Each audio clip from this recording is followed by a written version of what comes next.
Fall is in the air, cider is in the glass, and donuts are on the menu.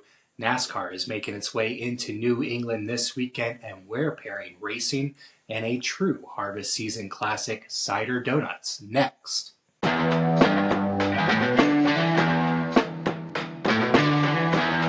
hi folks, welcome back to Racin-n-Braisin. I am CJ, a lifelong NASCAR fan and chef. Today we are going to dive into everything you need to know for Cup Series action from New Hampshire Motor Speedway this weekend. We'll give you the schedule, what to know, who to watch, and of course remind you of how the playoffs are looking as we start the round of 12. But first, let's dive into cider donuts and give you everything you need to know to make along at home with me. Okay, I've got to sit down. Y'all that know me know that my back is in rough shape yet again. So we'll sit and talk and we'll plan out cider donuts here before we dive into the NASCAR weekend. What we'll do is we'll give you guys an idea of the short history of cider donuts, what kind of ingredients we're going to be using. I'll give you guys a shopping list and just some key techniques that we're going to use when we cook these on Sunday. So let's dive right on into where these guys get their origins. Of course, up there in New England as part of the apple harvest culture. You'll find these commonly at fall festivals for sure around this time of year. And that's perfect because I started seeing some apple cider in the market. So that's what definitely got me geared towards this direction. This is actually a fairly modern dish by culinary standards for sure. Starts making its appearance around 1901 at Halloween parties up there in New England. That's the first time we see it. Keep in mind this is a cake-like donut, not your traditional yeasty, airy donut. So a little bit heavier for sure, but full of flavor. So we've got our shopping list here, and we'll go ahead and show you the ingredients here real quick. Okay, so we've got our basic cake stuff here, sugar, flour, butter, eggs for sure, the baking powder, baking soda, those are our leavening agents, and of course vanilla, just your standard flavoring for any sort of cake consistency that we're going for. But here's what's going to set it into the cider donut mode.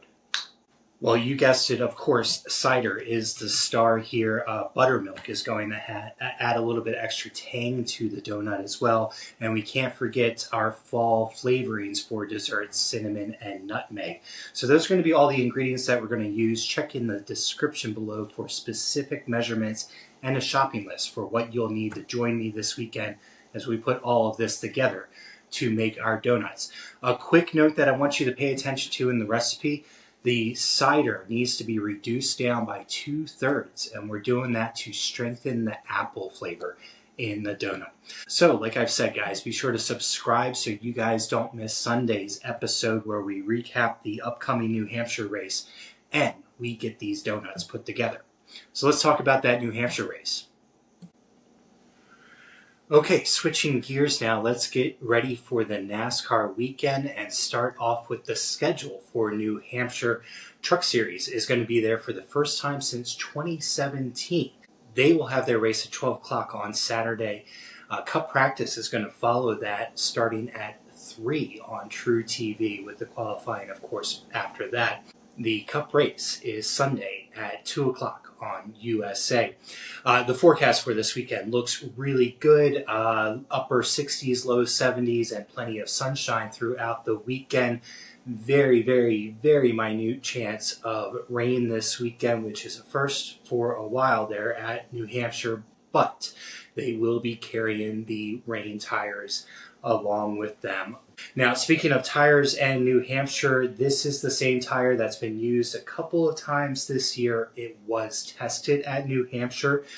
Christopher Bell, Ross Chastain, and Joey Logano were all part of that tire test. We've seen this tire used at Martinsville, Richmond, Bowman Gray, and North Wilkesboro already this season. So a couple things that you should know about New Hampshire specifically. Toyota has definitely dominated here. Christopher Bell in particular has won 2 of the last 3 races here, including the last one here The Toyota dominance here in the next gen era at New Hampshire Speedway has included leading 86% of the laps and all 3 wins in the next gen era for the 3 visits that we've had so far at New Hampshire. Joe Gibbs Racing specifically has a streak of at least 1 driver in the top 2 for each of those 3 races.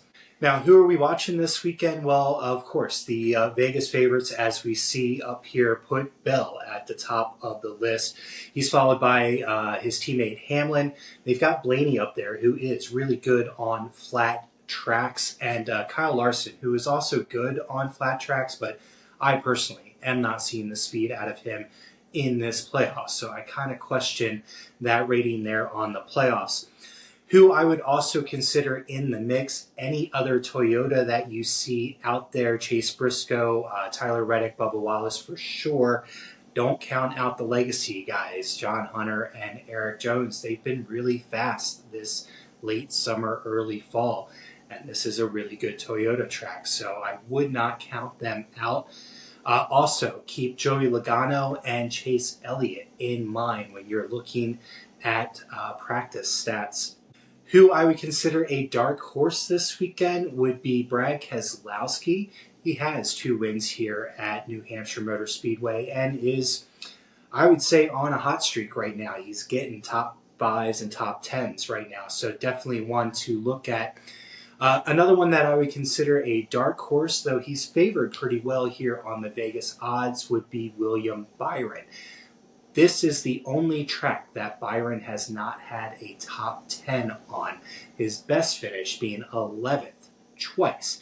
The last time, I believe, was back in 2022. So even though the odds are favoring Byron, I would consider him a bit of a dark horse to have on your list. So that's who we're going to watch. But of course, this is the first race in the round of 12 in the playoffs. So we want to take a look at the playoff bubble here.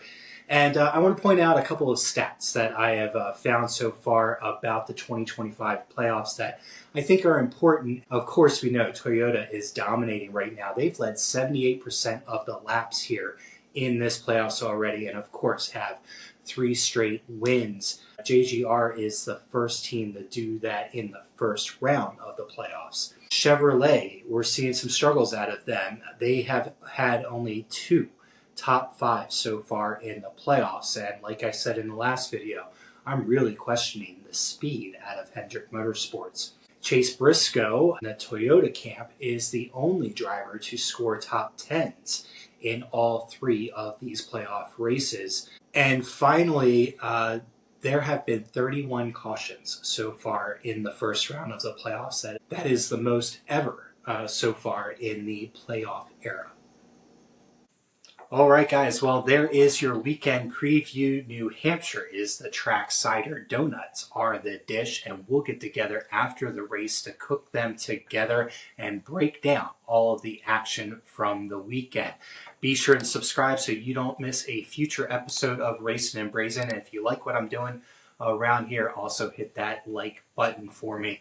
Let me know in the comments down below, guys. Do you like the idea of cider donuts or not? What is your go-to fall treat? I'd love to hear from you. All right, that will do it for us. I hope you all enjoy the race weekend ahead and stay happy.